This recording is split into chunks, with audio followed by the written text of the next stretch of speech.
चलिए फ्रेंड्स, हम आज की क्लास बिगिन कर रहे हैं और आज हम पढ़ रहे हैं एमवर्डी constant acceleration motion on smooth incline plane.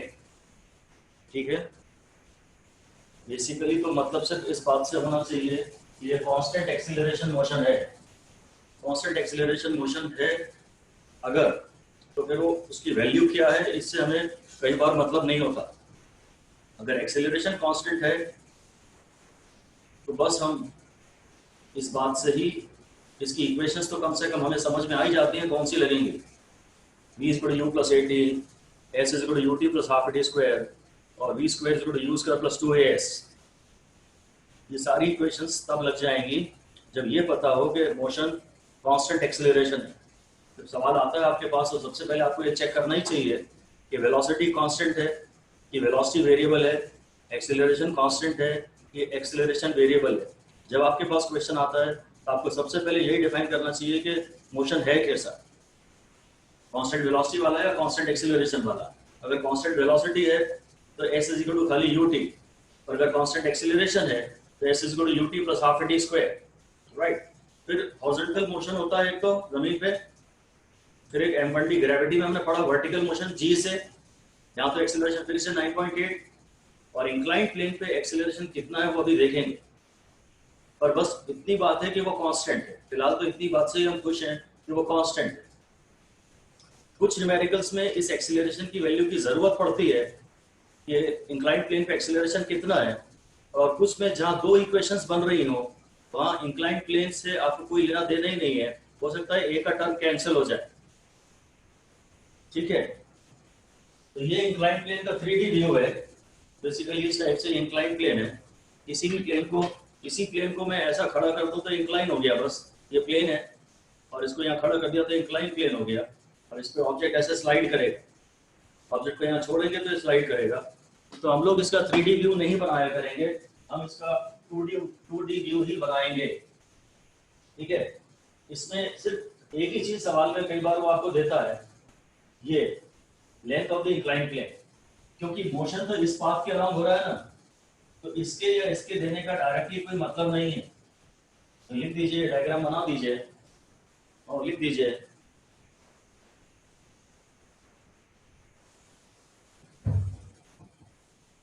S is the length of the inclined plane.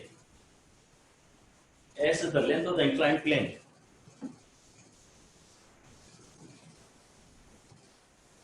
S इन्हें डिस्प्लेसमेंट होता है, और जब बॉडी इंक्लाइन प्लेन पे चलती है, तो डिस्प्लेसमेंट लिख दीजिए, displacement which the body undergoes,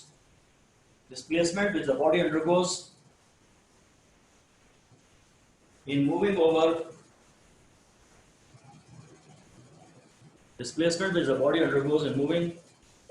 the complete inclined plane, is S। ये है पार्टिकल अगर इंक्लाइन प्लेन पे आ रहा है तो डिस्प्लेसमेंट ये है, उसने जो पाथ ट्रेवल किया है वो ये है। ठीक है, हाँ ग्रेविटी का ही असर होता है इसमें भी। पूरी ग्रेविटी तो काम नहीं करती, पर ग्रेविटी का ही कोई कंपोनेंट यहाँ काम करता है। अब सबसे इंपॉर्टेंट बात हो जाती है कि इंक्लाइन प्लेन में ये थीटा कैसे मेंशन करता है। बेसिकली ऐसा हेडिंग दे दीजिए, methods of mentioning slope of the inclined plane.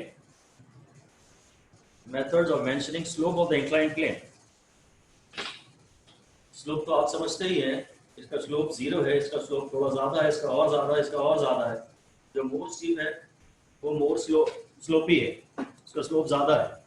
तो न्यूमेरिकल्स में आपको इस स्लोप की जरूरत तो पड़ेगी। तो नंबर 1 लिख दीजिए, नंबर 1 थीटा इज गिवन।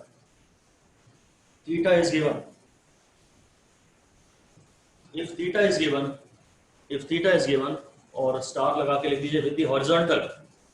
अगर थीटा हॉरिजॉन्टल से है then slope is equal to tan theta. अगर थीटा हॉरिजॉन्टल से है तो स्लोप tan थीटा होता है। लिख दीजिए, we will always carefully check, we will always first of all check whether the given theta is with the horizontal or with the vertical. we will always check whether the given theta is with the horizontal or with the vertical. इस पे भी star लगा दीजिए आप। Theta जब वो देता है तो आपको ये जरूर चेक करना है कि थीटा हॉरिजॉन्टल से है कि वर्टिकल से है। Okay, alright. तो एक तो ये हो गया कि वो थीटा दे देगा, तो स्लोप यानी टेन थीटा, और दूसरा ऐसा हो गया कि वो खुद बोलेगा कि स्लोप इज इक्वल टू 1/2, ऐसा दे दे। डायरेक्ट बोलेगा स्लोप है 1/2, और इसका मतलब हुआ टेन थीटा 1/2 है, और टेन थीटा अगर 1/2 है और आपको जरूरत पड़े तो आप sine theta cos theta trigonometry से निकाल सकते हैं। अगर टेन थीटा 1/2 है तो परपेंडिकुलर ये है और बेस ये है, और हाइपोटेन्यूज जो आएगा वो 2² + 1² आएगा। तो फिर अकॉर्डिंगली आप जरूरत पड़ेगी तो ट्रायंगल कंप्लीट करके साइन थीटा और कॉस थीटा वगैरह भी निकाल सकते हैं। ओके, अगर बोलता स्लोप 1/2 है तो उसका मतलब है slope tan theta is equal to 1/2। और सबसे इंपॉर्टेंट बात है, सबसे नई बात जो है, कभी कभी वो कहता है स्लोप इज 1/2। ये इंपॉर्टेंट बात है, ये आपको थोड़ा रेयर मिलेगा। थीटा दे देगा या बोल देगा स्लोप 1/2 है तो मैं प्रॉब्लम नहीं आएगी, पर कभी कभी वो बोलता स्लोप इज 1/2। तो फिर इसका मतलब होता है साइन थीटा 1/2। हाँ, मैं ट्रायंगल कंप्लीट करके टेन थीटा कॉस थीटा जो चाहिए वो मैं निकाल लूंगा, वो एक अलग बात है। पर अगर बोलता है स्लोप इज 1/2, अगर कहता है स्लोप इज 1/2 तो फिर तो टेन थीटा 1/2 है। अगर कह रहा है स्लोप इज 1/2 तो टेन थीटा 1/2 है। पर अगर कह रहा है स्लोप इज 1/2 तो इसका मतलब होता है जब तुम ऐसे 1 चलोगे ना तो ऐसे 2 चलोगे। ऐसे 2 मीटर चलने में जो तुम्हें वर्टिकल डिस्प्लेसमेंट हुआ है वो है 1 मीटर। ऐसा लिख लीजिए, it implies that when a particle undergoes a displacement of 2 units, when a particle undergoes displacement of 2 units along the plane, then it undergoes a vertical displacement of h along the plane। जब वो 2 units जाता है तो उसका जो height जो उसकी height उठी है, हाइट है 1, ऐसे 2 चलेगा तो ऐसे 1 उठेगा।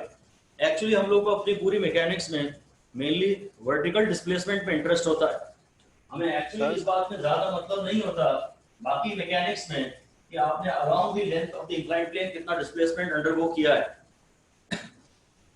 Actually we are more interested in vertical displacement. जब हम पोटेंशियल एनर्जी वगैरह पढ़ेंगे ना तो हम लोग वर्टिकल डिस्प्लेसमेंट में ज्यादा इंटरेस्टेड होंगे।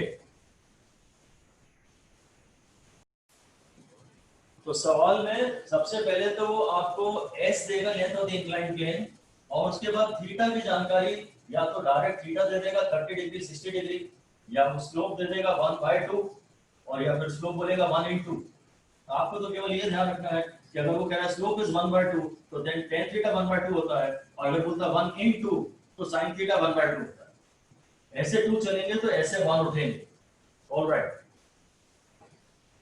इंपॉर्टेंट बात सबसे ज्यादा यही है, ध्यान दीजिएगा कि एंगल हॉरिजॉन्टल, हम लोग वो अगर कभी बाय चांस एंगल वर्टिकल से दे भी देना और अगर इंक्लाइंड प्लेन हो तो कोशिश तो हमारी यही रहे कि हम उस एंगल को पहले हॉरिजॉन्टल से कन्वर्ट कर लें।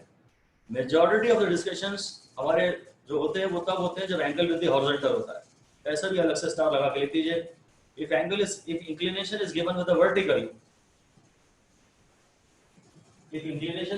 vertical, then it is desirable, जरूरी तो नहीं है आप अपनी मर्जी से जो चाहे करें, then it is desirable that we calculate theta with the horizontal, that we first calculate theta with the horizontal and then proceed.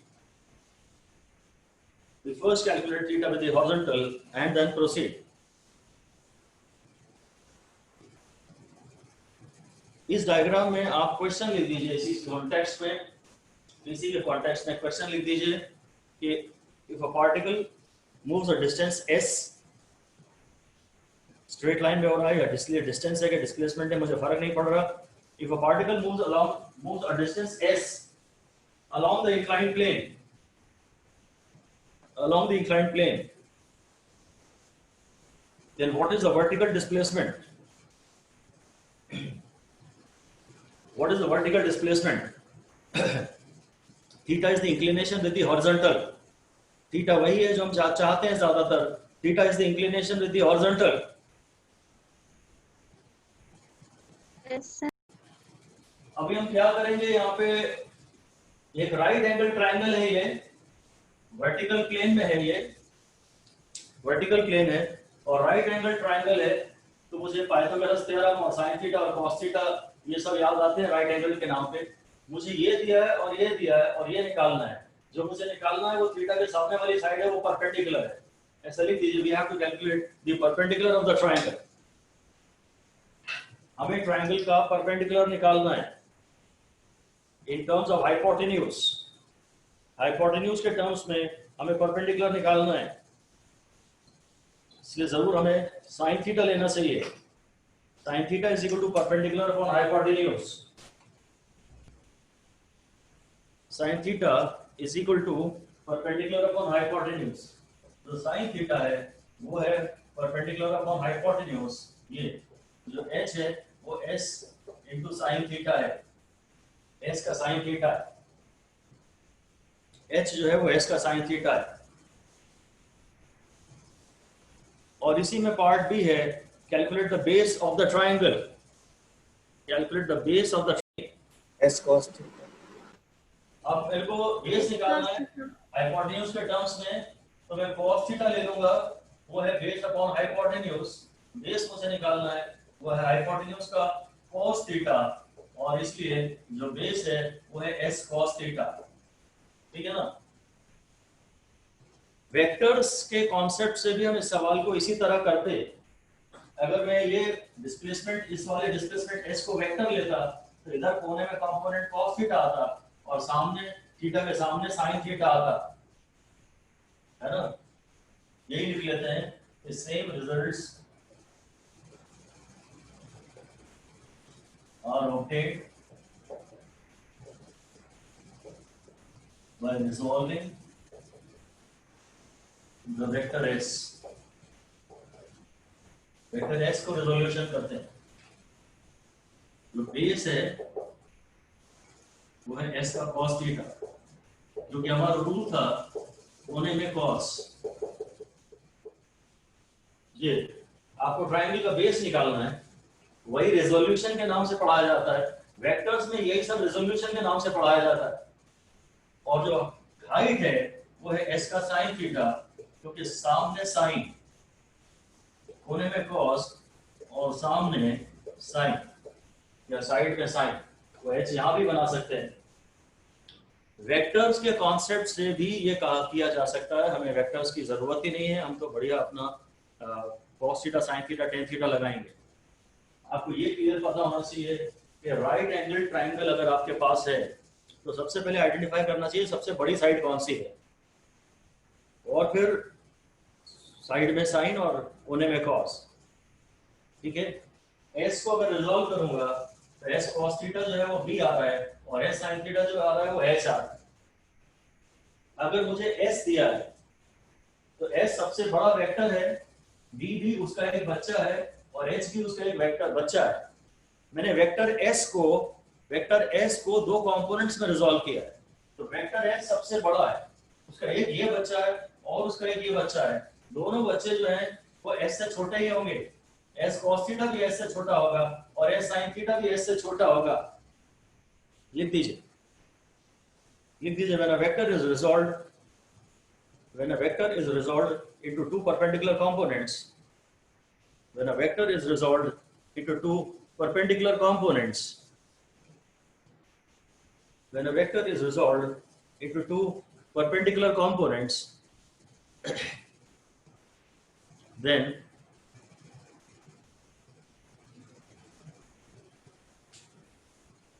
the components are smaller. The components are smaller then the components are smaller than the original vector. Components are smaller than the original vector, which forms the biggest side of the triangle. Which forms the biggest side of the triangle. जो component है, जो components हैं, वो छोटे होते हैं basic vector से, क्योंकि जो वेक्टर है वो ट्राइंगल की सबसे बड़ी साइड बनाता है, which forms the biggest side of the triangle. ठीक है, S का कंपोनेंट इधर S cos थीटा था और S का कंपोनेंट सामने में S sin थीटा था, इसमें प्रॉब्लम नहीं आएगी. ठीक है, मुझे अक्सर तो H की जरूरत पड़ेगी. अगर S sin थीटा H है तो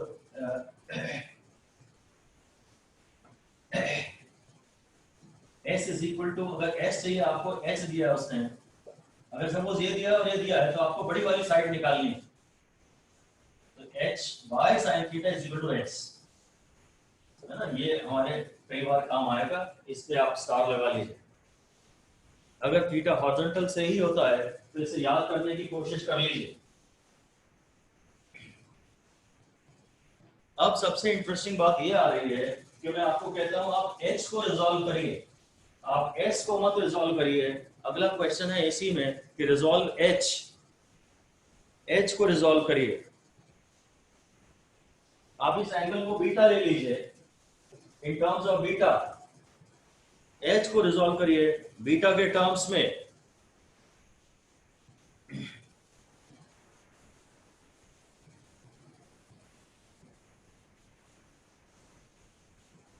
equal to H sin beta. Okay, मैं खाली S की बात कर ले रहा हूं. आप कह रहे हैं S is equal to H cos beta. ठीक है, सर मैं खाली इसी में इंटरेस्टेड हूं और मैं दूसरे को देख ही नहीं रहा. अब मुझे बताइए कि अगर ये सही है, मतलब इस समय अब क्या लग रहा है आपको, S बड़ा है कि H बड़ा है? Sir H is equal to S cos beta होना चाहिए ना. देखिए, बड़े ध्यान से समझ लीजिए. अगर आप कह रहे हैं कि इधर कंपोनेंट में H cos बीटा कर देता हूं, होने में cos, तो इधर आप H cos बीटा निकाल तो सकते हैं, पर उससे जो मिलेगा वो ये पूरा नहीं मिलेगा, क्योंकि ये तो आप जानते ही हैं कि H सबसे बड़ा है, H बच्चा है, और H को रिजॉल्व कर रहे हैं तो H का भी बच्चा निकाल रहे हैं. तो H का बच्चा पूरे दादा के बराबर नहीं हो जाएगा. ये दादा है, ये उसका बच्चा है, और ये बच्चे का भी बच्चा है. ठीक है, ये बात ध्यान से समझ लीजिए कि अगर आपको H को रिजॉल्व करना है तो लिख दीजिए, आगे लिखिए, to be able to resolve H. अगर हमें H को रिजॉल्व करना है,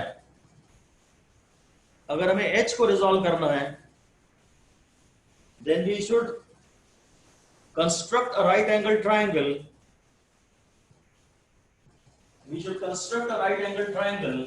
Such that H is the hypotenuse of that triangle. अगर आपको H को रिजॉल्व करना है तो इसके राइट एंगल ट्रायंगल का ये हाइपोटेन्यूज बना दीजिए.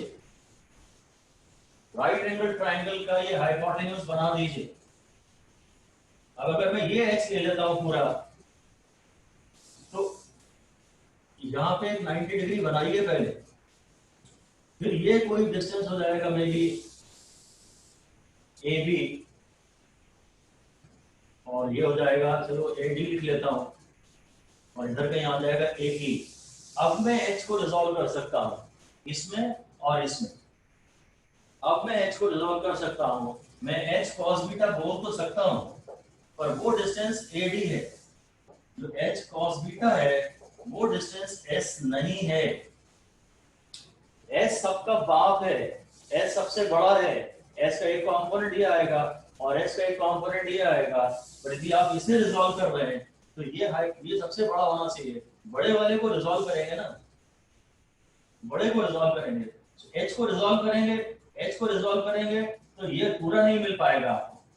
हमें ये निकालने की जरूरत नहीं है, हमें एडी की तो कभी जरूरत पड़ेगी ही नहीं, हमें एडी की तो कभी जरूरत पड़ेगी ही नहीं। पर आप ये समझ जाइए कि ऐसा नहीं है कि जिसको मर्जी में आया उठा के रिजॉल्व कर दिया। ऐसा नहीं है कि आप बेस को रिजॉल्व कर देंगे और बोलेंगे बेस का कंपोनेंट यहाँ पे लिया है।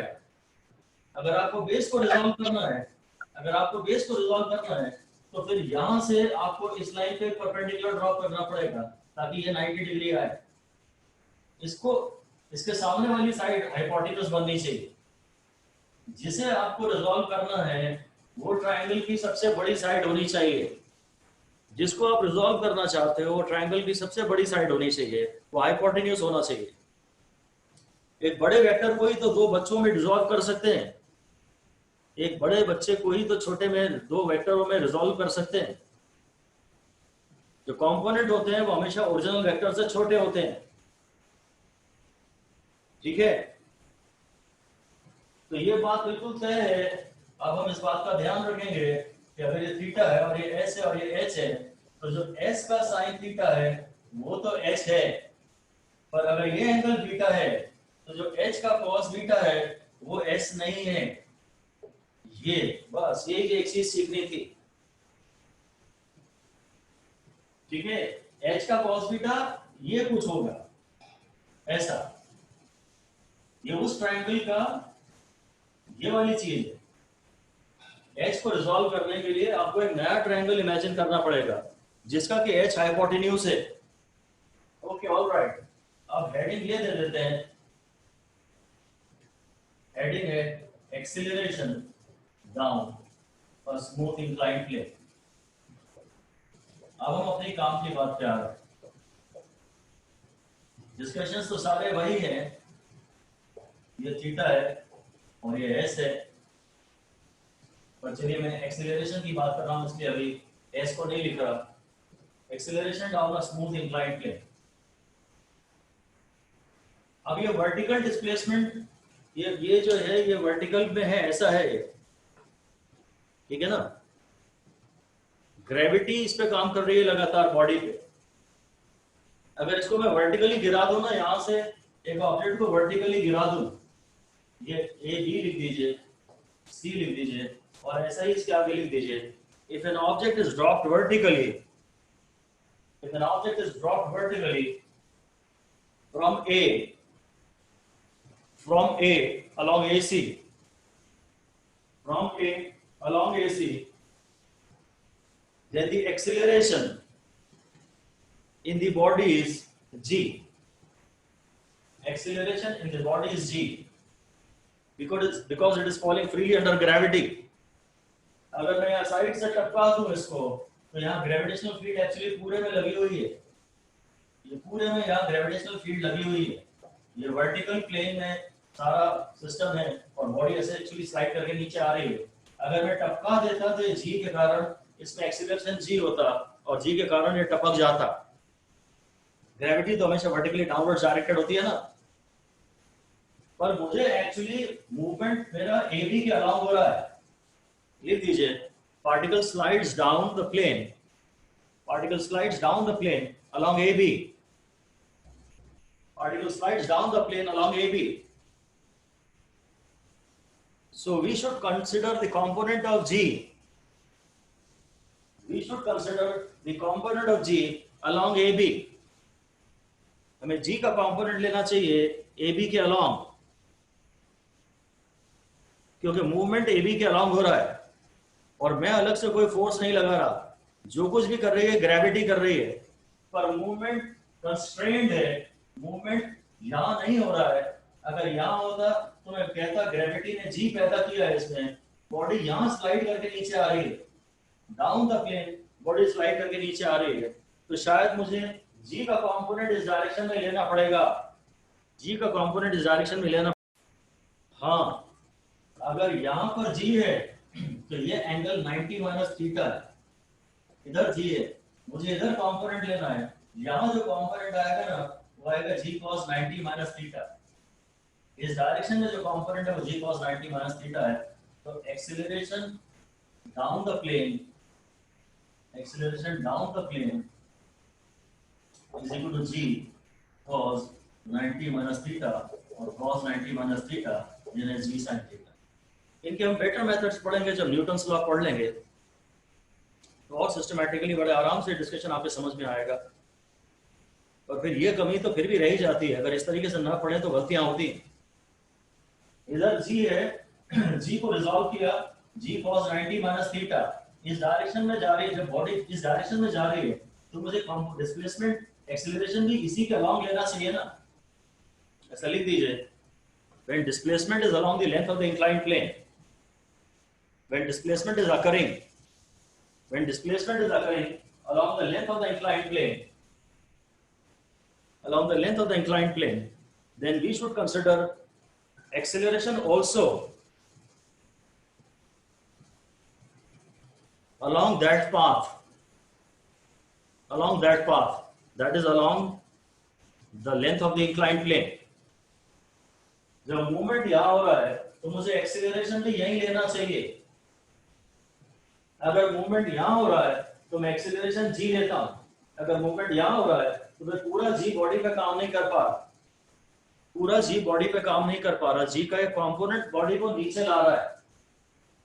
तो हम ये याद करना चाहेंगे कि अगर थीटा विद द हॉरिजॉन्टल है, 4 स्टार दे दीजिए और लिख दीजिए if theta is the angle with the horizontal, then acceleration is g sin theta, बस यही इसी को रटना है आपको। और अब इसमें क्वेश्चन लिख दीजिए, theta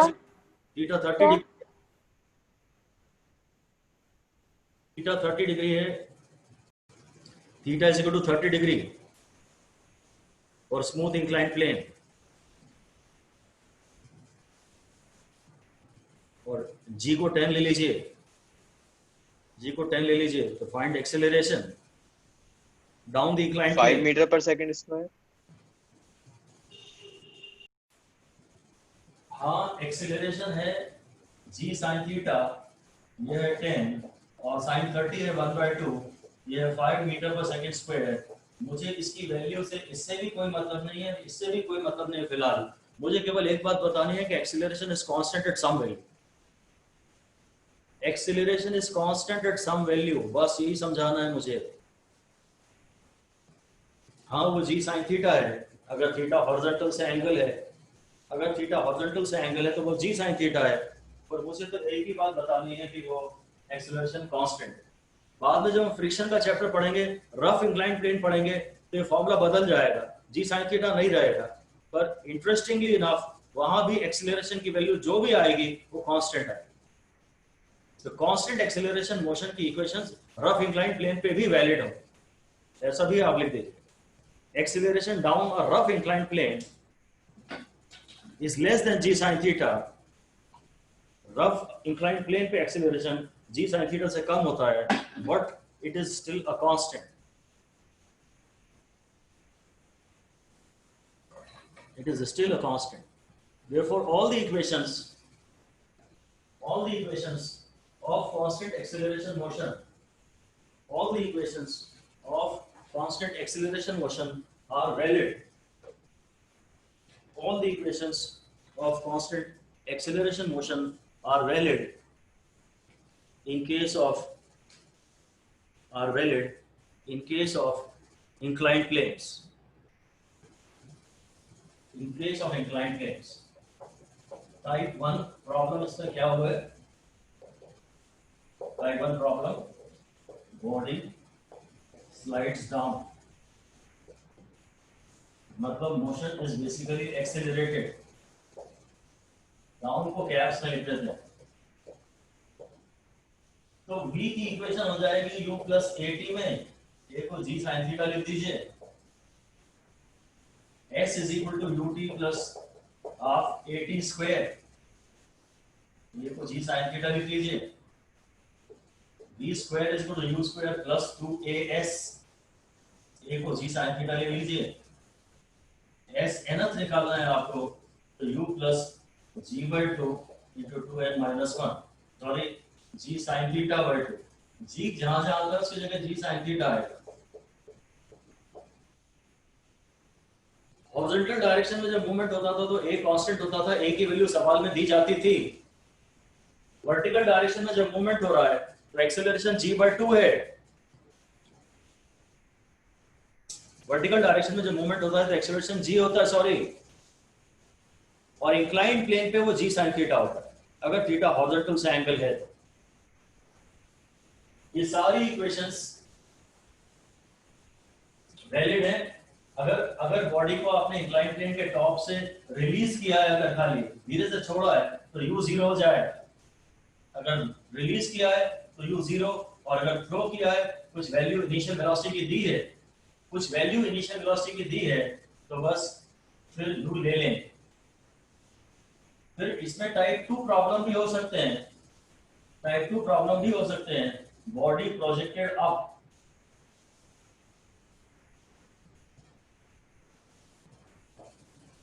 from the bottom of the plane, from the bottom with some initial velocity. बस तो ये तो रिटार्डेशन का केस है, ये रिटार्डेशन का केस है। आप a को माइनस जी साइन थीटा ले लेंगे और वही सारी इक्वेशंस आ जाएंगी आपके v equal to u minus a t। अगर आप ग्रेविटी के अगेंस्ट जा रहे हैं, अगर ऐसे आपने इसको ऊपर प्रोजेक्ट किया है, इनिशियल वेलोसिटी यहाँ है, तो ग्रेविटी के आप अगेंस्ट जा रहे हैं, ये इक्वेशंस बन जाएंगी s equal to ut minus half at square और v square is equal to u square minus 2as और s nth is equal to u minus g sin theta by 2 upon 2n minus 1। Motion up the plane हुआ है तो gravity के against तो आप इसको भेज ही रहे हो, तो कहीं ना कहीं तो मोशन रुकेगा। वो जो हमने एम्बेडेड ग्रेविटी में जो जो पढ़ा है वो सारी बातें यहाँ एप्लीकेबल है, क्योंकि यहाँ भी एक्सेलरेशन कांस्टेंट है, किसी वैल्यू पे कांस्टेंट है। जो कुछ भी हमने पढ़ा है वो इसेंशियली सारा को सारा यहाँ पर वैलिड है।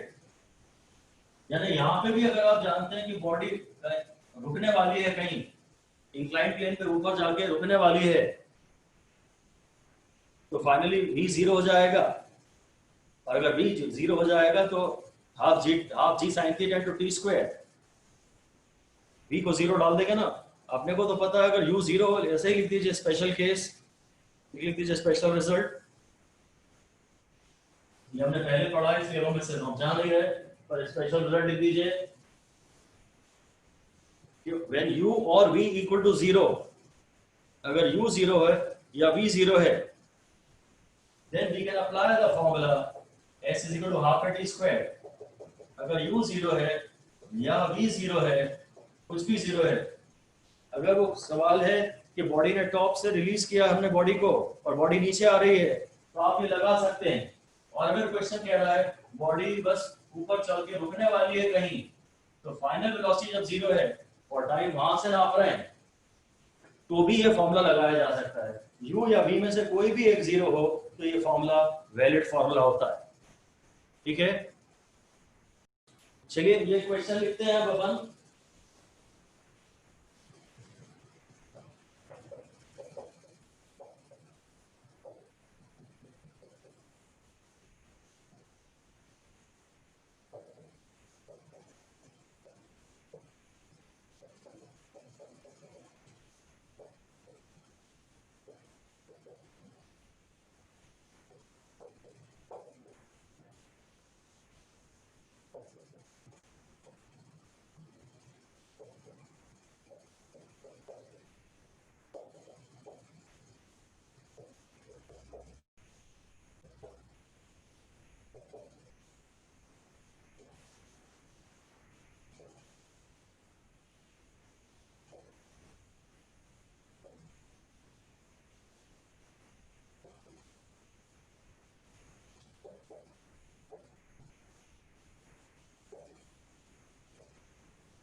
इंक्लाइंड प्लेन पर बॉडी डिस्टेंस एस ट्रेवल करती है टाइम टी में, उसको रिलीज किया था, तो टाइम टी बाय 2 में उसके द्वारा ट्रेवल डिस्टेंस क्या होगा। क्योंकि मैंने थीटा दिया नहीं है इसलिए आपके आंसर्स भी थीटा के टर्म्स में नहीं आ सकते। S by 4. ओके, देख लीजिए, पहली इक्वेशन है हमारी पूरी, जब टाइम टी वाली बात कर रहा है वो पूरे टाइम टी में, तो s is equal to 0t plus half a t square, तो s is equal to half a t square. अब ए की वैल्यू मुझे जी साइन थीटा लिखने की जरूरत अभी नहीं है क्योंकि सवाल में थीटा दिया ही नहीं है। इसका मतलब we have got to make use of the information. हमें सिर्फ एक बात का यूज करना है और वो है कि यहाँ एक्सीलरेशन कांस्टेंट, कितनी वैल्यू पे कांस्टेंट है doesn't matter, A is a constant. मुझे थीटा दिया ही नहीं है तो मैं ए को जी साइन थीटा अपनी तरफ से क्यों लिखूं। ऐसे ही लिख दीजिए, ऐसे ही लिख दीजिए कि since theta is not given, we should not write a is equal to g sin theta. Theta नहीं दिया है तो हमें a is equal to g sin theta नहीं लिखना चाहिए। लिख भी सकते हैं पर फिर वो एलिमिनेट कराना होगा, बेटर है कि मत लिखो, a को a ही रहने दो। लिख दीजिए we have to make use of the information, we only have to make use of the information that here a is a constant. We only have to make use of the information that here a is a constant. अब हम दूसरी equation लिख रहे हैं, s dash लिख रहे हैं, वो है 0t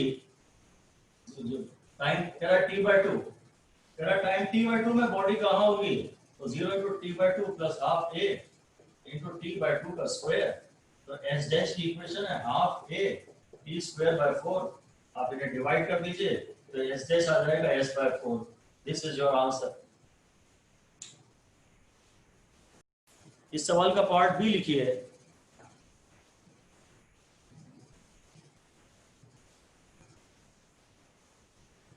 Calculate the distance traveled by the body along the length of the inclined plane in second half of the time. वही सारा है, वही डिस्कशन जारी है। एक्चुअली उसने फर्स्ट t by 2 में जो डिस्टेंस ट्रेवल कर लिया था वो s by 4 था। अब वो कह रहा है जो बचा हुआ टाइम है, टोटल टाइम तो t है, टोटल टाइम तो t है, पहले आधे टाइम में t by s by 4 हो गया, तो फिर बचे हुए second half of the time में कितना डिस्टेंस ट्रेवल करना है, राइट। तो ये आ जाएगा, अगर टोटल s है और ये डिस्टेंस उसमें से s by 4 है पहले आधे टाइम में, तो बाद के आधे टाइम में ये जो डिस्टेंस है ये फिर s minus s by 4 है, ये 3s by 4। ठीक है ना। हम तो इनकी इक्वेशंस बना सकते हैं। आप तो जानते हैं अगर मैं इसको s डैश कह रहा था तो मैं इसको s डबल डैश कह देता हूँ, और s dash plus s double dash s है ये, और s की इक्वेशन है हाफ a t स्क्वायर और s डैश की इक्वेशन है half a t by 2 square. बस इसी से अब क्या है, मैं s डैश के लिए अगर मैं s डबल डैश की इक्वेशन लिखूं तो इसकी इक्वेशन लिखने में मुझे प्रॉब्लम आएगी क्योंकि इस जर्नी के लिए इनिशियल वेलोसिटी 0 नहीं है।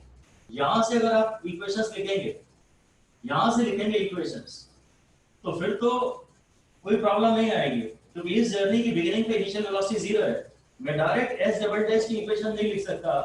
s डबल डैश की इक्वेशन अगर मैं लिखूंगा, s डबल डैश की इक्वेशन लिखूंगा तो वो vt by 2 plus half a, चलिए इसी तरह से करते हैं, आप चेंज हो जाएगा, यही कर दीजिए, लिखिए, लिख दीजिए इसको, लिख दीजिए let v be the final velocity, let v be the final velocity after traveling distance s dash, s dash के बाद v final velocity है, तो आगे लिख दीजिए this is the initial velocity, this is the initial velocity for S double dash. S double dash के लिए ये इनिशियल वेलोसिटी है। तो मैं पहले ये निकाल लेता हूं कि इतने टाइम t/2 के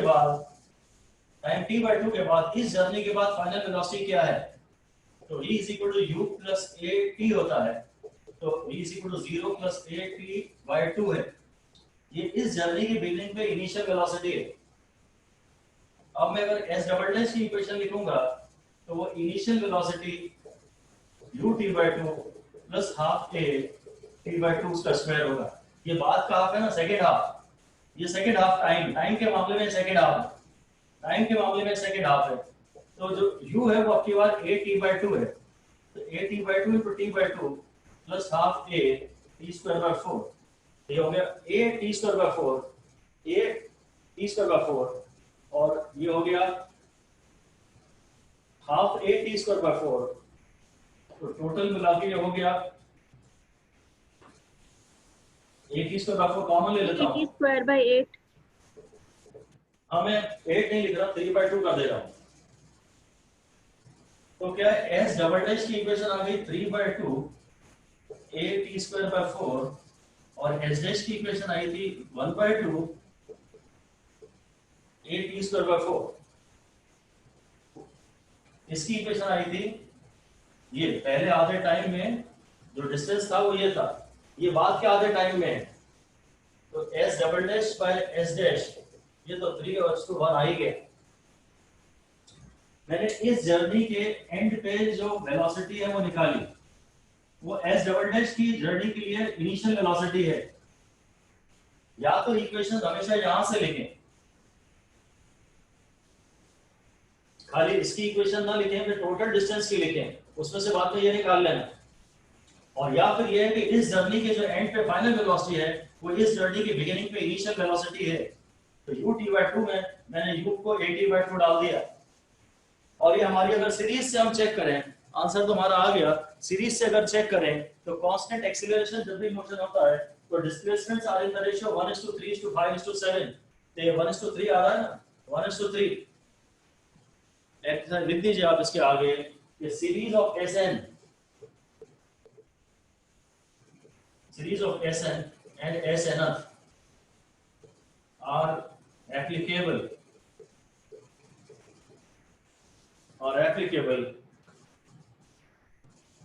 for motion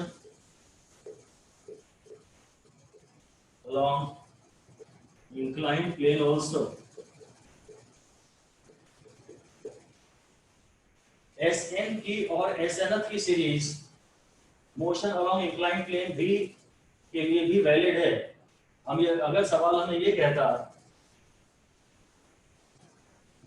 इसी क्वेश्चन को मैं दूसरे तरह से पलट के दे रहा हूं आपको, फिर से क्वेश्चन लिख दीजिए।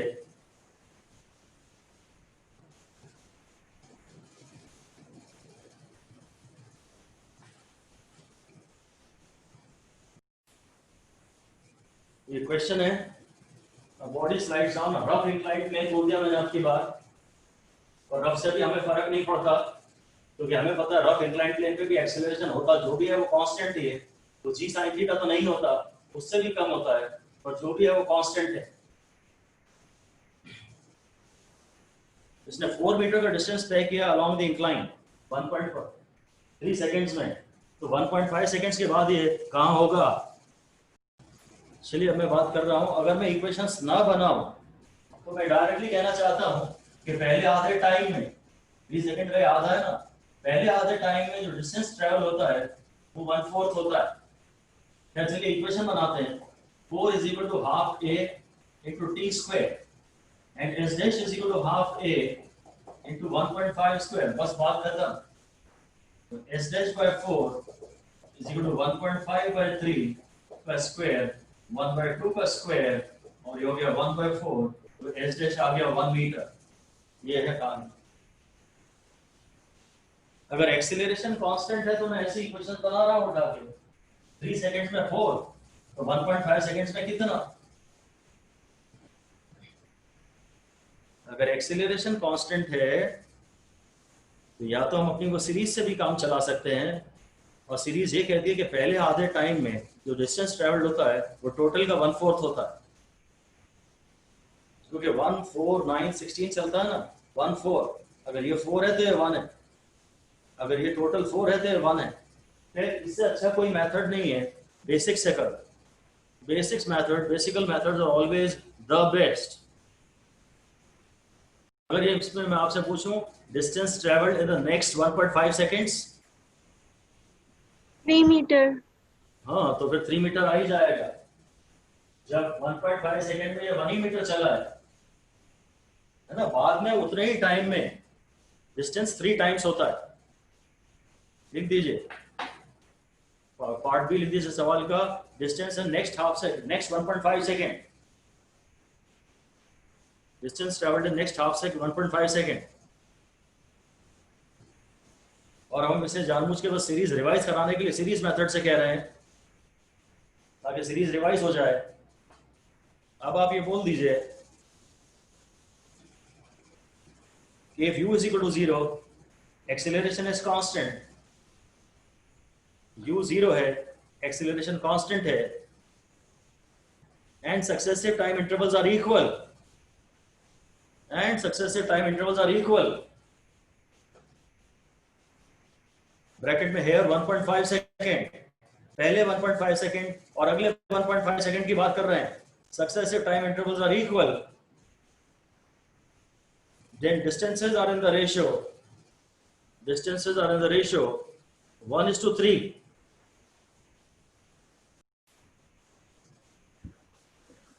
तो अगर टाइम इंटरवल्स इक्वल हैं तो डिस्टेंसेस 1:3:5 के रेशियो में रहते हैं। बस तो यहाँ 1 और 3 तक ही जाएंगे सीरीज हमारी। तो S2 is equal to 3S1, ऐसा लिख दीजिए, S2 is equal to 3S1।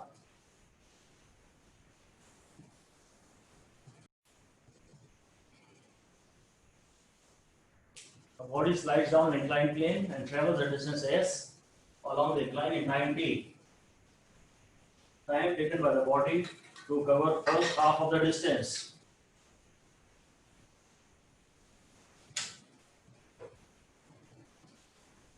अब अननोन t है, अननोन को LHS पे लाइए।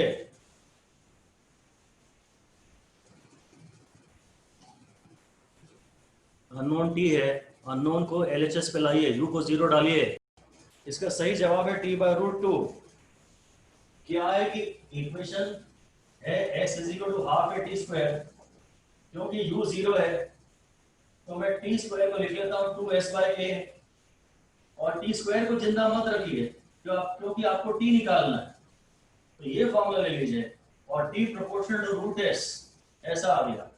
t के फॉर्मूले में तो स्क्वायर रूट आएगा, मैंने आपको पहले ही बताया था एक जगह। अगर आप t निकाल रहे हैं, अननोन t है, so the answer can not be in terms of t², dimensionally गलत हो जाएगा। अब t'/t is equal to √s'/s, t'/t s' की बात कर रहा है, हाफ ऑफ द डिस्टेंस, ये s/2 है और ये पूरा s है, तो ये 1/√2 हो गया, तो t' हो गया t/√2। मैंने आपसे कहा था अननोन को LHS पे लाइए, और वो भी उसके ऊपर कोई पावर नहीं होना चाहिए, कि कोई टोपी ना हो या अकेला हो। आप इसका स्क्वायर पहले ही हटा दीजिए, it should be without any power.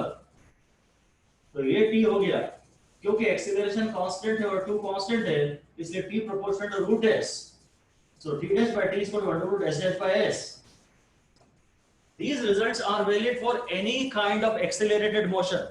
मैंने तो यहाँ इंक्लाइंड प्लेन बोला था, स्मूथ था कि रफ था वो भी नहीं बोला था। एक्सेलरेशन कांस्टेंट होना चाहिए, कितनी वैल्यू पे इससे हमें मतलब नहीं है। अगर एक्सेलरेशन कांस्टेंट होगा तो पहली आधी दूरी तय करने में टाइम t/√2 लग जाएगा। तो इसी सवाल का पार्ट बी है, calculate the time taken to cover remaining half of the distance. t minus t/√2। हाँ, time taken to cover remaining half of the distance,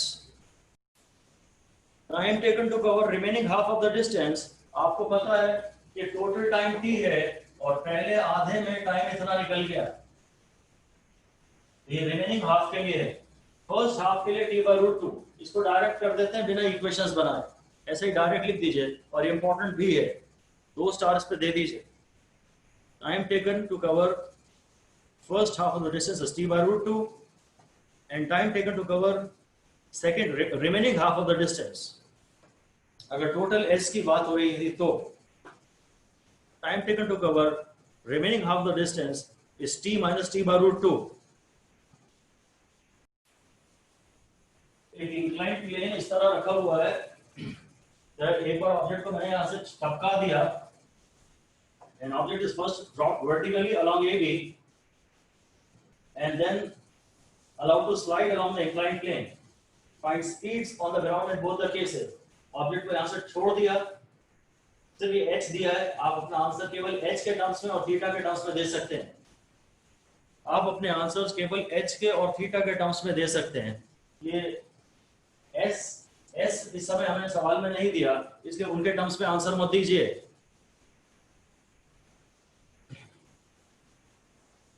एक बार ऑब्जेक्ट फॉल हो रहा है और एक बार ऑब्जेक्ट स्लाइड हो रहा है।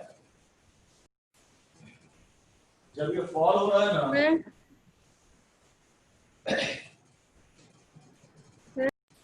ये देख लीजिए, पहले जहां तक फॉल का सवाल है, अगर पाथ ए बी ले रहे हैं तो ए बी के लिए सारी कंडीशंस हमें लिख देनी चाहिए।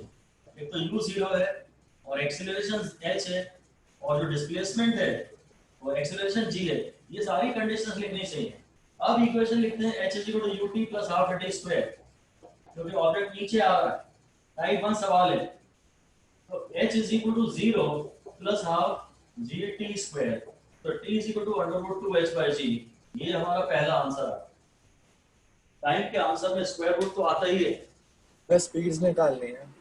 t = हाँ स्पीड निकालनी है। चलो पहले टाइम ही निकाल लेते हैं, चलो ठीक है, पहले टाइम निकाल लेते हैं, फिर इसके बाद स्पीड निकाल लेंगे।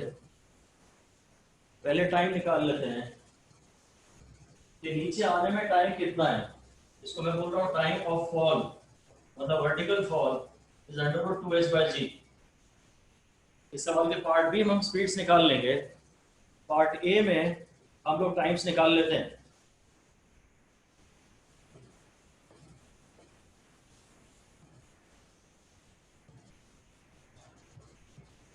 AB के अलाउंग अगर देखना है तो सब कुछ AB के अलाउंग देखिए। इनिशियल वेलोसिटी भी इस डायरेक्शन में देखिए, एक्सीलरेशन भी इस डायरेक्शन में देखिए, और इस डायरेक्शन में ही डिस्प्लेसमेंट देखिए। तो वर्टिकली गिरने में जो टाइम है वो ये है। अब मैं AC के अलाउंग देखता हूं, इंक्लाइन प्लेन के अलाउंग AC के अलाउंग देखता हूं, तो U तो 0 है और जो S है वो AC है, और शायद वो h के टर्म्स में मुझे एक्सप्रेस करनी चाहिए। I want to express s in terms of h, और इस पाथ के अलाउंग एक्सीलरेशन जो है वो g sin थीटा है। इस पाथ के अलाउंग मैंने सब कुछ डिफाइन कर लिया, ये दूरी भी डिफाइन कर ली, ये दी थी इसके टर्म्स में। s का cos थीटा h है और इसका sin थीटा, s का cos थीटा बेस है और इसका sin थीटा h है। s सबसे बड़ा है तो s को रिजॉल्व करेंगे, s का sin थीटा h है, अगर s का sin थीटा h है तो s है h sin थीटा, क्योंकि s को h से बढ़ाना है तो sin थीटा से डिवाइड करूंगा। अब ये सारी बातें अगर मुझे क्लियर है तो अब मैं इक्वेशन लिख सकता हूं s = ut + ½ at²। यहाँ जो s है मेरा वो h sin थीटा है, u 0 है और a है g sin थीटा * t²। ठीक है, जो मुझे डिस्टेंस ट्रैवल करना है वो ये है, तो मैं एक्सीलरेशन भी इसी पाथ के अलाउंग लूंगा, और यहाँ एक्सीलरेशन g होता है और यहाँ एक्सीलरेशन g sin थीटा होता है। एक्सीलरेशन भी मैं इसी पाथ के अलाउंग लूंगा। अब इससे मेरा आंसर आ जाएगा t² = 2h by g sin² theta. जो जाएगा 2 यहां चला गया, यहां जाएगा, तो t आ जाएगा 1/sin थीटा √2h/g। इसको मैं बोलता हूं t स्लाइड। स्लाइडिंग में जो टाइम लगता है ये आपको याद होना चाहिए, इस पे आप 4 स्टार दे दीजिए। स्लाइडिंग में जो टाइम लग रहा है वो आप याद कर लीजिए। स्लाइडिंग में जो टाइम है T slide is equal to 1 by sine theta, 1 by sine theta T fall, ऐसा भी ध्यान रख सकते हैं क्योंकि अंडर रूट 2h/g तो फ्री फॉल का था ना टाइम, अंडर रूट 2h/g तो फ्री फॉल का टाइम था। इस पाथ के अराउंड आने में टाइम ज्यादा लगेगा क्योंकि एक तो यहाँ डिस्टेंस भी ज्यादा तय करना है, ये डिस्टेंस कम है, ये डिस्टेंस ज्यादा है, ऊपर से इस पाथ के अलावा एक्सेलरेशन भी कम है, यहाँ तो पूरा जी है, यहाँ खाली जी का साइन थीटा है, ये पूरे ध्यान रख लीजिए। ये समरी हो गई हमारी T vertical fall is equal to under root 2h/g, T slide is equal to 1 by sine theta into under root 2h/g, और ये थर्ड रिजल्ट हो गया। और हमें मालूम है T slide is greater than T fall because a is less and path along incline is longer। इस रास्ते में एक तो एक्सेलरेशन भी कम है, ऊपर से डिस्टेंस भी ज्यादा तय करना है तो टाइम ज्यादा लगेगा। इंक्लाइन प्लेन के अलोंग स्लाइड करने में टाइम ज्यादा लगेगा। टाइम के हर फॉर्मूले में dimensionally under root h/g type का टर्म तो आना चाहिए। अगर टाइम है तो टाइम के हर फॉर्मूले में अंडर रूट h/g आएगा। सिंपल पेंडुलम वगैरह के टाइम पीरियड में भी 2 पाई अंडर रूट h/g आता है ना। अब इसी सवाल में पार्ट डी आपको कंपेयर करने हैं, यहाँ और यहाँ स्पीड, आपको स्पीड्स कंपेयर करनी है। एक बार वर्टिकल फॉल में स्पीड और एक बार स्लाइडिंग में स्पीड। ए बी के अराउंड जब आ रहे हैं तो ए बी में इनिशियल वेलोसिटी 0 है, जिस रास्ते में एक्सीलरेशन g है और डिस्प्लेसमेंट h है, और इक्वेशन ये लगा रहा हूं और इनिशियल वेलोसिटी 0 है, तो ए बी के अराउंड जब ये ऑब्जेक्ट ग्राउंड पे पहुंचेगा, ए बी के अराउंड जब ये ऑब्जेक्ट ग्राउंड पे पहुंचेगा तो इसकी वेलोसिटी होगी √2gh, सेम रहेगा। देखिए अभी u तो इस रास्ते में भी 0 है, एक्सीलरेशन g sin थीटा है, और जो डिस्प्लेसमेंट है, जो लेंथ ऑफ द पाथ है, ये h बाय sin थीटा है, क्योंकि ये h से बड़ा है, ये काफी बड़ा है तो h बाय sin थीटा है।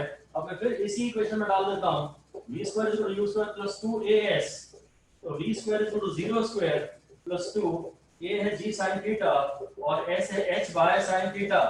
ये sin थीटा कैंसिल हो गया, v स्क्वायर आ गया 2gh और v वापस आ गया √2gh, v फिर से आ गया √2gh। लिख दीजिए in both the cases that is a free fall हो और sliding along the plane, चाहे free fall का केस हो चाहे sliding along the plane का केस हो, vertical displacement is same,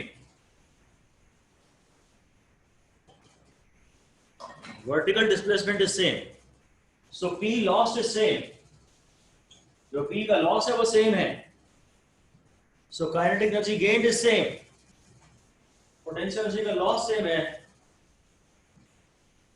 तो काइनेटिक एनर्जी का गेन सेम है, and therefore final speeds are same. ये ध्यान रखना कि वेलोसिटी के फॉर्मूले में हमेशा √gr या √gh ऐसा कुछ आएगा ही आएगा, v के फॉर्मूले में हमेशा √gh या √gr आएगा, और टाइम के फॉर्मूले में हमेशा √h/g टाइप आएगा, टाइम के फॉर्मूले में हमेशा √h/g टाइप आएगा। ऐसी ऑब्जर्वेशंस करते चलें, थोड़ी हेल्प मिल सकती है आपको कभी ऑप्शन एलिमिनेट करने में। और क्या मैं इस सवाल में ये भी कह सकता हूं कि नीचे आने पे दोनों की वेलोसिटी सेम है, यहां आए या यहां आए वेलोसिटी सेम है? वेलोसिटी सेम नहीं है क्योंकि इसकी डायरेक्शन अलग है और इसकी डायरेक्शन अलग है। वेलोसिटी सेम नहीं है, स्पीड सेम है।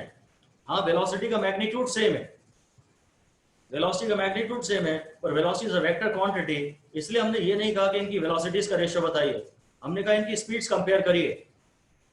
ठीक है, तो इंक्लाइन प्लेन पे स्लाइड करने में टाइम ज्यादा लगता है, पर स्पीड बॉटम पे सेम होती है। टाइम ज्यादा लगता है पर स्पीड बॉटम पे सेम होती है।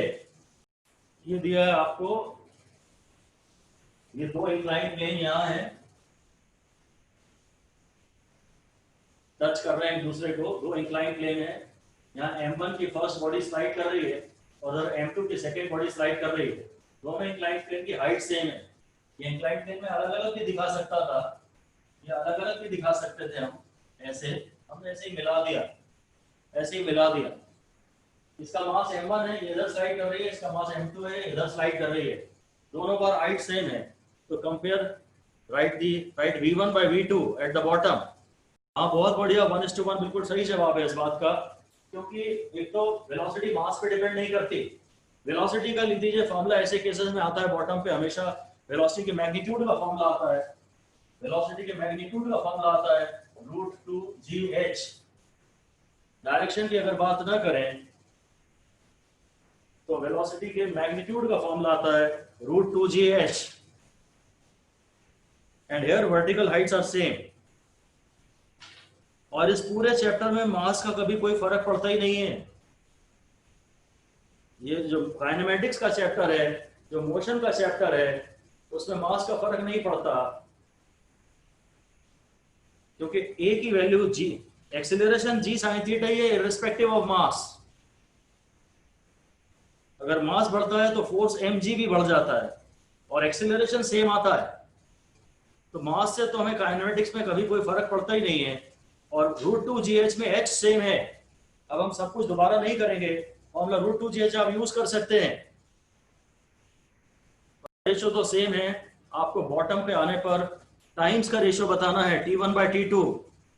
डायरेक्ट फॉर्मूला यूज कर सकते हैं, दोबारा नए सिरे से डेरिवेशन की जरूरत नहीं है।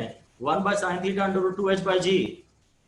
चलिए मैं बात कर रहा हूं आपसे, टाइम का फॉर्मूला है 1 by sin theta √2h by g।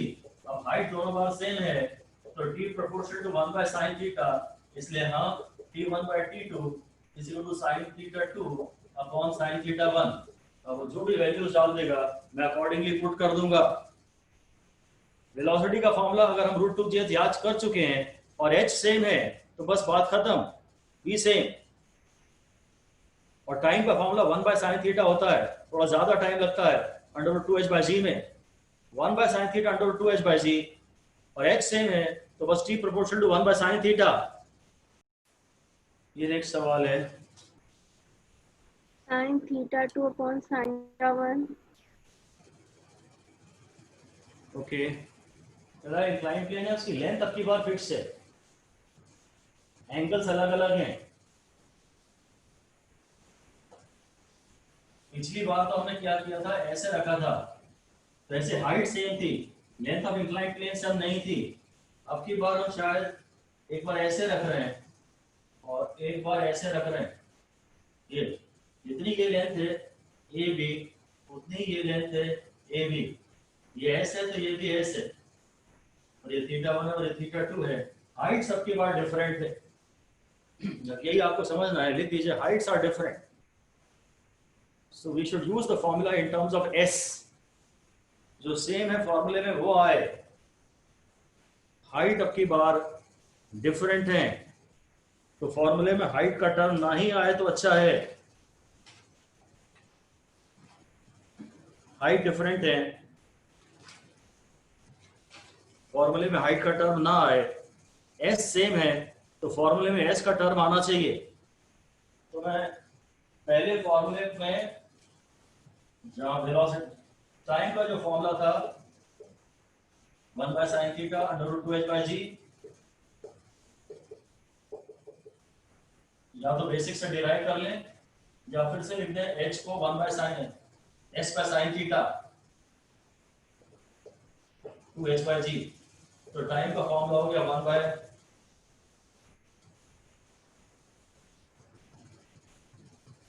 H is S sin theta.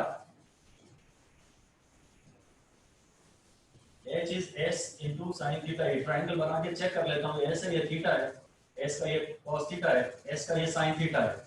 हाँ, H की जगह में S sin थीटा लिख सकता हूँ ये, और यहाँ पर मैं बेसिक से ही डिराइव कर लेता हूँ टाइम का फॉर्मूला। ये थीटा है, ये S है, S के टर्म्स में S is half g sin theta into t square, तो t is equal to under root 2s by g, t is equal to 1 by sin theta, t is equal to half at square है ना, half at square, तो t square is 2s by g sin theta plus, तो t is equal to under root 2s by g sin theta, ये हो गया। अब s same है तो बस t proportional to 1 by sin theta आ गया, तो t1 by t2 by t1 इस अंडर रूट में आएगा ये, अब ये अंडर रूट में आएगा sin theta 1 by sin theta 2। अब आपको अपना फॉर्मूला s के टर्म्स में लाना है बेसिकली। s का फॉर्मूला है half a t square, derivation ही ज्यादा आसान है। ऐसे half a t square, a को लिखना है g sin थीटा, और s सेम है तो t proportional to 1 by sin theta, और अगर वेलोसिटी चाहिए तो फिर से v square is equal to u square plus 2as, s का टर्म लाना है मुझे, तो v is equal to under root 2g sin theta into s, तो 2 और s सेम है और g सेम है तो v proportional to root sin theta, इसलिए v1 by v2 is equal to under root sin theta 1 by sin theta 2।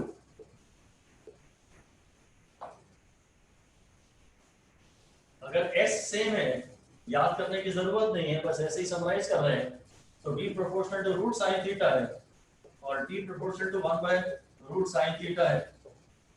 अगर length of the inclined planes है तो याद करने की जरूरत तो नहीं है, बेसिक्स से करिए, पर फिर भी अगर h सेम है, अगर h सेम है तो स्पीड सेम है, स्पीड सेम है, और t proportional to 1 by sin theta है, दो न्यूमेरिकल मिलते हैं, इसमें रूट नहीं आ रहा है, इसके दोनों रिजल्ट्स में रूट आ रहा है। ये अब तक हमारी पूरी समरी हो गई, ठीक है।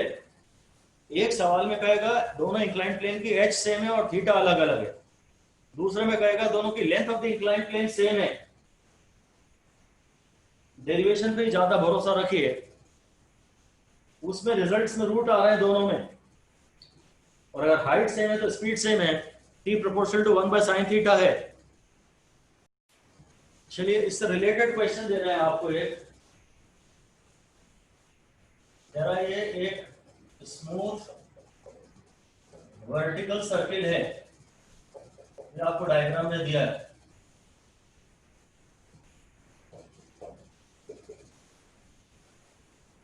ऑफ रेडियस r,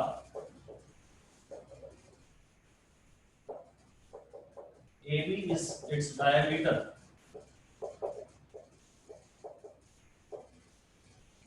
यहां पे हमने एक वायर लगा दिया है AC,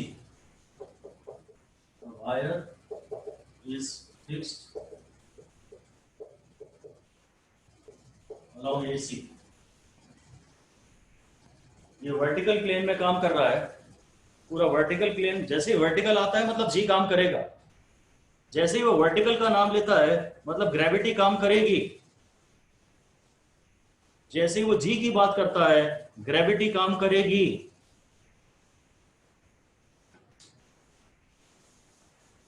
ये थीटा जरूर उसने दिया हुआ है,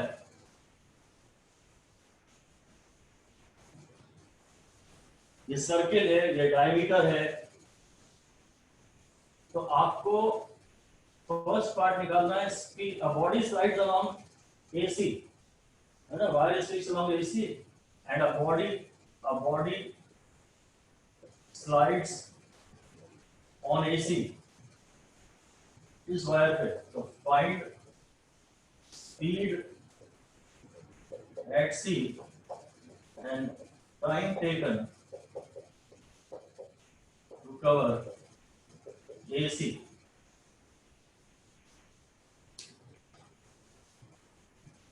उसी से रिलेटेड सवाल है, सर रूट टू आपको सबसे पहले तो क्योंकि बात AC की हो रही है तो along path AC एक तो u0 है, ये क्लियर है.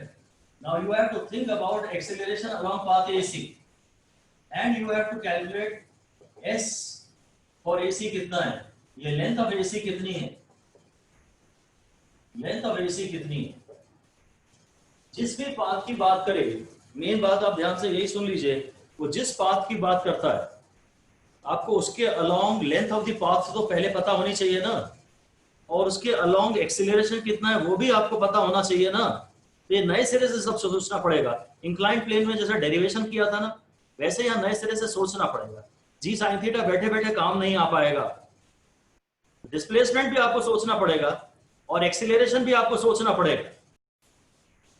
ये जो वायर एसी है ना, इसको आप और जनरल मान लीजिए, वायर एसी को यहां मान लीजिए ताकि आप राइट एंगल वाली बात कुछ ना सोच पाए. सपोज ये एसी है, ये थीटा मैंने अज्यूम कर लिया और ये एसी. अब आपको एक्सीलरेशन तो क्या होता है, यहाँ जी होता है तो इधर आएगा जी का कॉस थीटा, एक्सीलरेशन आएगा जी का कॉस थीटा, इधर कोने में कॉस. सर जिस डायरेक्शन से एंगल थीटा देते हैं ना, जिस डायरेक्शन से एंगल थीटा देते हैं वहां कॉस आ जाएगा, जी का cos theta. r by cos theta. मेरी बात सुनिए ध्यान से. अब ये अपन ये वाला डायमीटर का ये एंड तो सी को जोड़ रहा है, डायमीटर के इस एंड से भी सी को कनेक्ट कर दीजिए तो आप जानते हैं ये एंगल 90 डिग्री होता है. और जो पूरा डिस्टेंस एक्चुअली r नहीं है, ये 2r है. लिख दीजिए, डायग्राम बनाइए और लिख दीजिए two ends of a diameter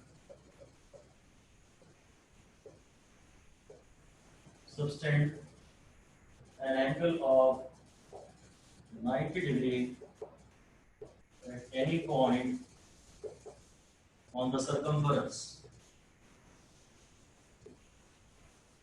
और ये जो डिस्टेंस है ए बी, एक्चुअली वो ट्वाइस द रेडियस है, वो डायमीटर है, वो डायमीटर है.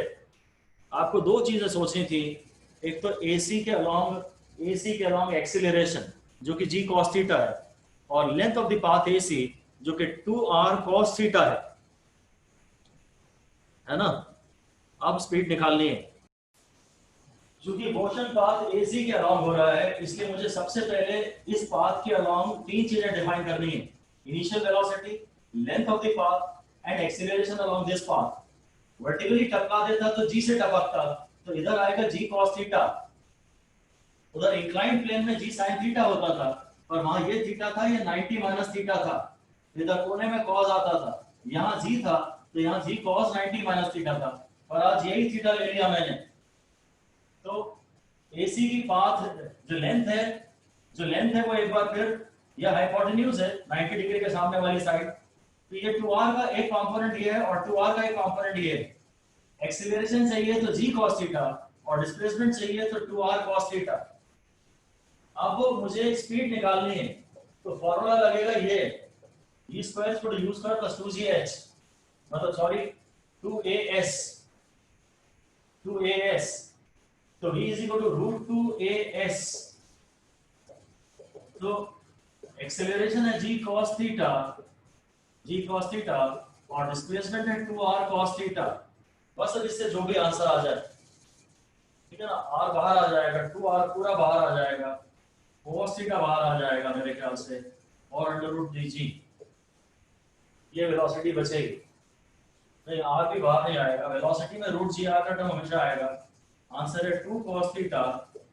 ये 2 और 2 पेयर बन के बाहर आ गए, ये cos थीटा और cos थीटा पेयर बन के बाहर आ गए, 2 cos theta under root gr.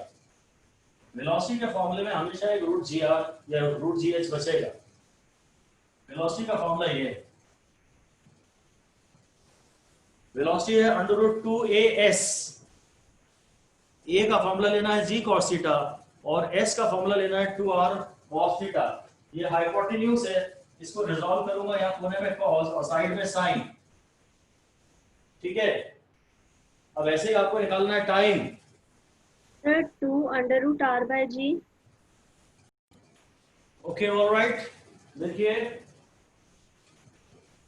Time निकालना है तो शायद मैं यही फॉर्मूला यूज करूंगा कि s is equal to ut plus half at square.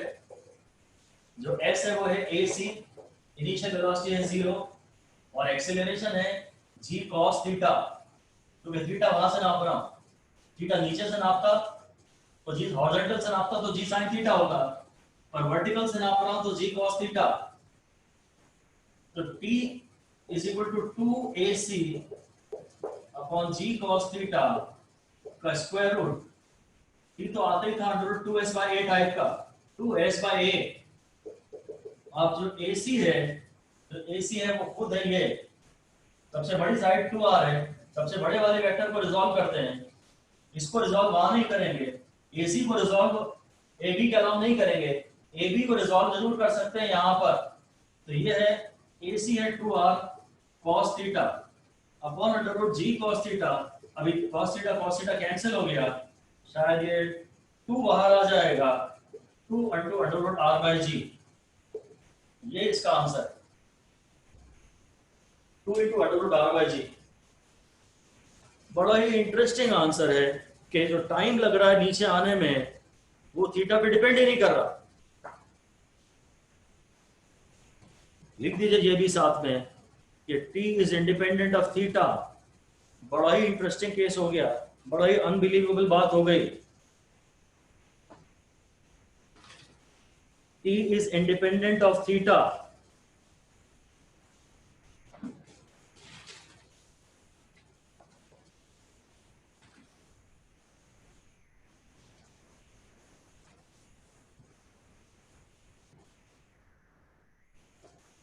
हमें इस रास्ते में टाइम निकालना है, मैं इस रास्ते की u ले लूंगा, इस रास्ते में एक्सीलरेशन ले लूंगा और ये डिस्प्लेसमेंट ले लूंगा। एक्सीलरेशन है g का cos थीटा, अगर हॉरिजॉन्टल से एंगल बनता है थीटा तो एक्सीलरेशन होता है g sin थीटा, और अगर वर्टिकल से बनता है थीटा तो एक्सीलरेशन होता है g cos थीटा। और v निकालना है तो v² + 2as में डाल दीजिए, और टाइम निकालना है तो s ut + हाफ at² में डाल दीजिए। टाइम हर बार सेम आ रहा है, टाइम हर बार सेम आ रहा है। जब ऐसे बॉडी है ना, जब ऐसे आ रही है बॉडी तो एक्चुअली एक्सीलरेशन ज्यादा है, ये वर्टिकल के ज्यादा करीब है ना, एक्सीलरेशन ज्यादा है और लेंथ ऑफ पाथ भी ज्यादा है। ज्यादा एक्सीलरेशन से ज्यादा दूरी तय करनी है। अगर ऐसा केस होगा ना तो भी फॉर्मूला तो वही, आंसर यही आएगा, यही आएगा आंसर, क्योंकि अब क्या है, लेंथ ऑफ द पाथ कम हो गई है ना, और g cos थीटा एक्सीलरेशन भी कम हो गया। इस रास्ते में आ भी धीरे धीरे रहा है और डिस्टेंस भी उसे कम तय करना है, टाइम सेम लग रहा है। मैथमेटिकली खैर जो आंसर आ जाए, अगर वो पूछेगा अलग से आपसे टाइम सेम लगेगा कि नहीं, तो आप सबसे पहले बोलोगे नहीं। उसको थियरी से डिसाइड कभी करना ही नहीं है, उसे सिर्फ मैथमेटिक्स से डिसाइड करना है। अगर मैं शुरू में ही पूछ लेता कि एक वायर यहाँ है और एक वायर यहाँ है और टाइम कब ज्यादा लगेगा, तो शायद आप बोलते, जो भी आप बोलते, इसका रास्ता लंबा है, एक रास्ता लंबा है और एक रास्ता छोटा है, शायद हमें लगेगा टाइम दोनों में अलग अलग लगेगा, पर टाइम दोनों में सेम लग रहा है। उसका डिसीजन हम थियरी से तो ले ही नहीं सकते। उसका सबसे सही तरीका होता है कि भाई आप डेरिवेशन करिए, टाइम निकालिए, और टाइम में अगर थीटा का टर्म नहीं आ रहा मतलब इंडिपेंडेंट ऑफ थीटा। ठीक है,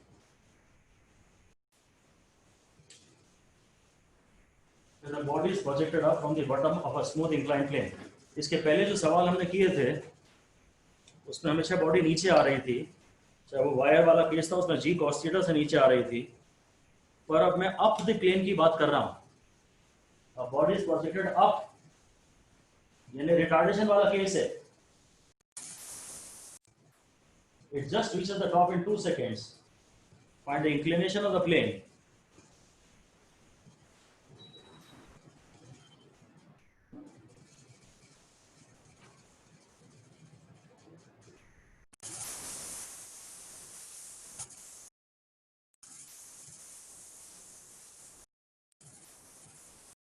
चलिए मैं अब डिस्कस कर रहा हूं। इसमें मुझे एक वेलोसिटी, पहली बात यह है कि अप द प्लेन जा रहा है और ये वो वायर वाला केस नहीं है, इंक्लाइन प्लेन है। अच्छा, इंक्लिनेशन ऑफ द प्लेन इसने पूछा है, तो ये अभी नहीं बताया है कि हॉरिजॉन्टल से कि वर्टिकल से, ये हमें ऑप्शंस में बताएगा शायद वो,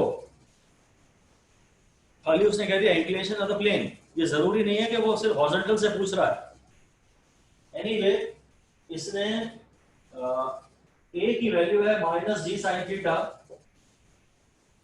और इनिशियल स्पीड है 10 और फाइनल है 0 और टाइम है 2 सेकेंड्स।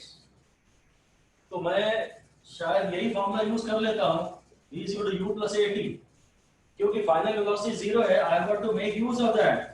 ये 0 है, इनिशियल वेलोसिटी 10 है और a है g sin थीटा और टाइम भी मुझे 2 सेकंड्स दिया हुआ है। टाइम दिया हुआ है ना, इसने टाइम दिया हुआ है तो मैं ये वाली इक्वेशन तो यूज नहीं कर सकता क्योंकि टाइम दिया है और इस इक्वेशन में टाइम नहीं आ रहा। हाँ, मैं ऐसे equal to ut plus half at square कर सकता हूँ, पर फाइनल वेलोसिटी 0 है। इसकी जानकारी मेरे पास प्राप्त है कि फाइनल वेलोसिटी 0 है। I have got to make use of this. So 10 is equal to 10 sin theta into 2, तो sin थीटा 1/2 हो गया और इसके थीटा 30 डिग्री आ गया। फाइनल वेलोसिटी 0 है और टाइम भी दिया है, तो मैं v equal to u plus at करता हूं और अप द प्लेन जा रहा है। रिटार्डेशन का केस है, a को लिख दिया -g sin थीटा। तो क्लियर बताना पड़ेगा आपको, इंक्लिनेशन है 30 degree with the horizontal. 30 degree with the horizontal बताना जरूरी है क्योंकि मैंने g sin थीटा लिया है। और अब पूछ रहा है height of the plane. Height of the plane में पता नहीं कौन सा फॉर्मूला यूज करूं। मेरे पास दो फॉर्मूले हैं, एक है v square equal to u square minus 2as। Final velocity 0 है, कर सकता हूं मैं, इससे कर सकता हूं, पर एक बात ध्यान रखना, हाइट मांगी है उसने। पहले तो मैं s ही निकालता हूं। मैं फाइनल वेलोसिटी को 0 लेता हूं, इनिशियल वेलोसिटी को 10 लेता हूं और एक्सेलरेशन को -g sin थीटा लेता हूं इनटू s कर लेता हूं। तो 100 is equal to 20 sin theta into s। अच्छा, सवाल के मुझे थीटा सपोज अभी पता नहीं है, थीटा पता नहीं है, तो जो s का sin थीटा है वो 5 है। सपोज पार्ट ए पहले नहीं दिया गया होता, टाइम की इंक्लिनेशन की बात अगर नहीं की गई होती, सीधे ये भी मैं पूछ सकता था। अब सबसे पहले तो हम एस और हाइट का मतलब समझिएगा कि हमेशा वर्टिकल हाइट होता है। हाइट हमेशा वर्टिकल, इसको लेंथ कहते हैं, ध्यान रखिए। और हाइट का हमेशा ये मतलब होता है, हालांकि प्लेन की बात कर रहा है, पर लेंथ ऑफ द प्लेन अगर कहता तो आप एस निकालते, और हाइट ऑफ द प्लेन कह रहा है तो आपको एस sin थीटा ही निकालना है। ये एस है और ये थीटा है, ये एस cos थीटा होगा। ये सबसे बड़ी साइड है, हाँ मैं इसे रिजॉल्व कर सकता हूँ। ये एस cos थीटा है, ये एस sin थीटा है। एस sin थीटा ही हमें निकालना था, यही हमें निकालना था, डायरेक्ट यही निकाल लिया। हाँ ये 5 है। तो ये ध्यान दीजिएगा कि हाइट निकालनी है कि लेंथ निकालनी है।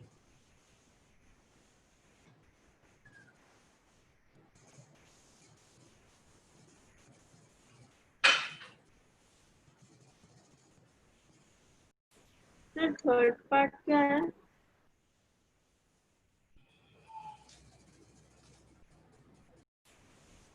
सवाल ये कह रहा है मास A is released from the top of a frictionless inclined plane 18 metre long. वो जो मास A है, it reaches the bottom 3 second later। Mass A की जर्नी के बारे में सब कुछ बता दिया उसने। और वो कह रहा है जब A को रिलीज किया था, ठीक उसी समय B एक बॉडी नीचे से ऊपर गई है, उसकी इनिशियल वेलोसिटी कुछ है। मास B travels some distance up the plane, stops and then returns, और दोनों साथ साथ आ रहे हैं, यानी B की जर्नी का भी टोटल टाइम 3 सेकंड है। तो A पार्ट आपको निकालना है, एक्सेलरेशन निकालना है, इस प्लेन पे जो भी एक्सेलरेशन होता है। सेकंड है इनिशियल वेलोसिटी ऑफ B, और थर्ड है how far up the plane does B travel. B पूरा ऊपर तक तो गई नहीं होगी, कहीं थोड़ा ही ऊपर जाके नीचे से लौट आई होगी, थोड़ा ही ऊपर जाके नीचे से लौट आई होगी। तो B ने कितना डिस्टेंस ट्रेवल किया है?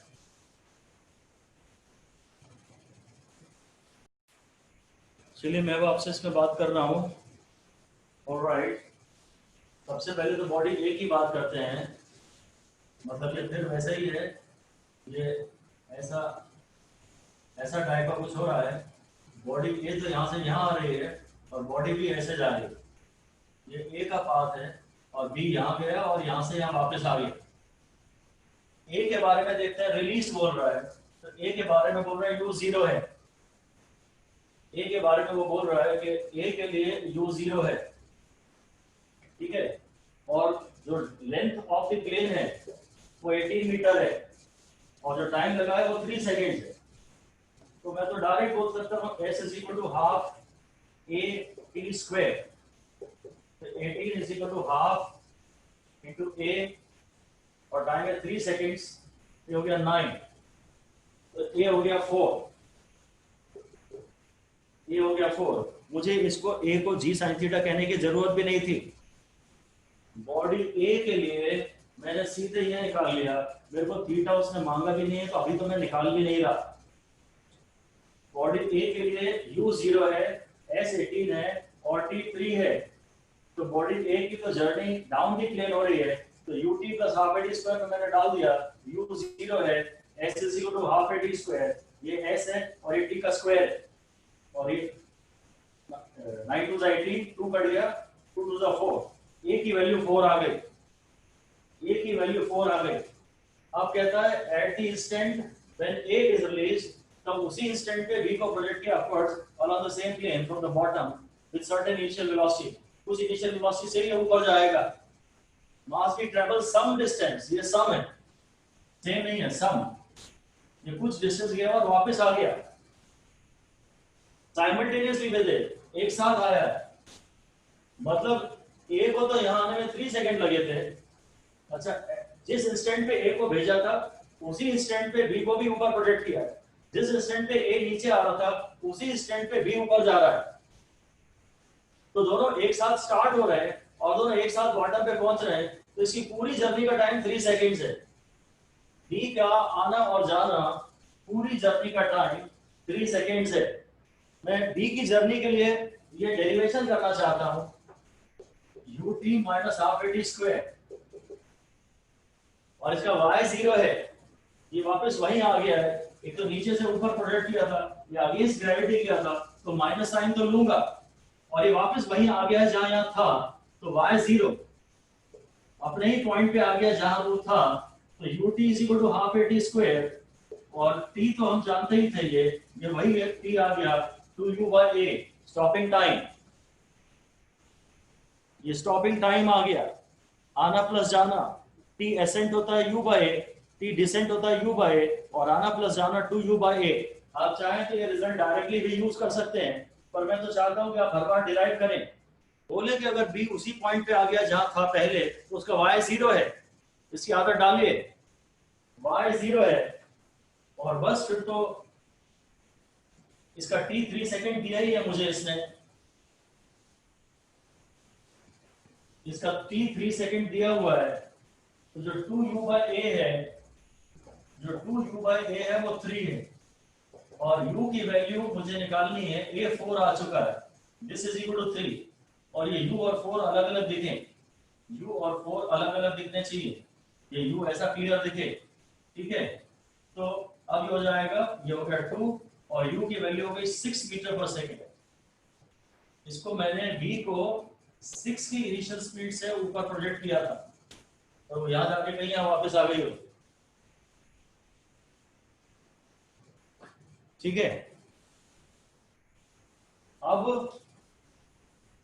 b का डिस्टेंस मांग रहा है वो, तो अब b के लिए मेरे पास तो है सारी जानकारी। मुझे पता है कि b की इनिशियल वेलोसिटी ये 6 है, उसमें रिटार्डेशन 4 का है, मतलब a - 4 लूंगा, और मुझे s निकालना है। तो मैं चाहूँ तो इसी डिस्टेंस में निकाल सकता हूँ, v square is equal to u square minus 2as, इससे ले लेता हूँ। y is equal to ut minus half a t square में भी आ जाएगा, तुम्हें u भी पता है, और t 1.5 ले लेना, वन वे जर्नी का, ये टोटल टाइम 3 सेकेंड, इसमें 1.5 डालूं। पर मैं तो मैक्सिमम हाइट जाने के लिए यही फॉर्मूला मैं तो पसंद करना चाहता हूँ, क्योंकि हाईएस्ट पॉइंट पे वेलोसिटी 0 है, तो u square is equal to 2as, तो स्टॉपिंग डिस्टेंस होता है u स्क्वायर बाय 2a, और u है 6/2 और a है 4, ये 3 हो गया, और ये 2 और 2 हो गया, 9/2, 4.5 मीटर इसका आंसर आ गया। 4.5 मीटर।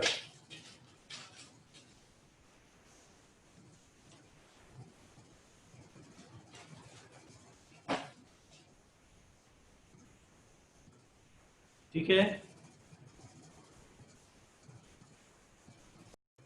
ये इंक्लाइन प्लेन सेम है, इस इंक्लाइन प्लेन पे एक्सेलरेशन फिक्स है जी साइन थीटा। बॉडी नीचे आए तो भी जी साइन थीटा, ऊपर जाए तो भी जी साइन थीटा। हाँ, ऊपर जाएगा तो माइनस जी साइन थीटा कर दूंगा बस। जब ये प्लेन फिक्स्ड है तो इस पे एक्सेलरेशन फिक्स्ड है, क्योंकि एक्सेलरेशन का फॉर्मूला होता है जी साइन थीटा। अब थीटा भी फिक्स है और जी भी फिक्स है, तो इसका भी ए जी साइन थीटा है और इसका भी ए जी साइन थीटा है। बॉडी ग्रेविटी में नीचे आती है तो जी, और ऊपर फेंकते हैं तो माइनस जी। वहां भी सेम लेते हैं। If the incline plane is same, the value of A is same. अगर बॉडी ऐसे जा रही है या ऐसे आ रही है, नीचे जा रही है या ऊपर आ रही है, तो आने और जाने दोनों में ए की वैल्यू सेम रहती है, क्योंकि इंक्लाइन प्लेन सेम है। Okay, so this is all about it then. Incline plane इस तरह से 1D मोशन में समाप्त होता है। बाद में मैकेनिक्स में तो इसे फिर से काफी डिटेल में पढ़ना ही है। That is all. टाइम मैंने इसलिए सेम लिया है क्योंकि सवाल ने यह कहा था कि जब तुमने ए को छोड़ा, उसने लिखा था at the instant A is release, उसी इंस्टेंट पे बी को ऊपर प्रोजेक्ट किया गया। तो ए के जर्नी और बी की जर्नी सेम इंस्टेंट पे बिगिन हो रही है। फिर इसने ये भी कहा था बाद में कि दोनों एक साथ नीचे साइमल्टेनियसली पहुंच रहे हैं। जब ए नीचे पहुंच रहा है उसी समय बी भी नीचे पहुंच रहा है, तो एक साथ बिगिन हो रहे हैं और एक साथ अपनी जर्नी एंड कर रहे हैं, इसलिए हमने इनके टाइम भी सेम लिए हैं। Alright, bye bye then, have a good day. Thank you Thank you, sir. Thank you, sir.